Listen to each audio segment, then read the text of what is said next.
দফার 20 নং দফায় ছিল যা হচ্ছে মৃত্যু কিংবা কোন দ্বন্দ্বে দণ্ডিত হওয়ার আগ পর্যন্ত কোন কোন সিটি কর্পোরেশন, পৌরসভা কিংবা স্থানীয় সরকারের কাউকে অপসারণ করা হবে না।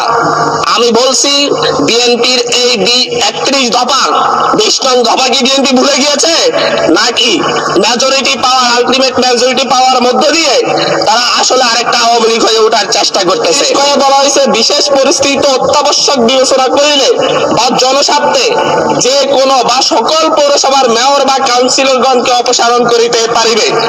এই জায়গায় আমি বলতে চাচ্ছি মাননীয় স্পিকার, বিশেষ পরিস্থিতি বলতে কোনটি? আমাদের যে অধ্যাদেশ জারি করা হয়েছে সেই অধ্যাদেশ মূলত ফ্যাসিবাদের বিরুদ্ধে। যখন বাংলাদেশে একটি সফল গণঅভ্যুত্থান হয়েছে, সেই গণঅভ্যুত্থানের মধ্য দিয়ে যখন যারা ভোট চুরি করে স্থানীয় সরকারের বিভিন্ন প্রশাসনের স্যাপ দখল করে রেখেছে তাদেরকে অপসারণ করার জন্য এই আইনটি, এই অধ্যাদেশটি জারি করা হয়েছিল।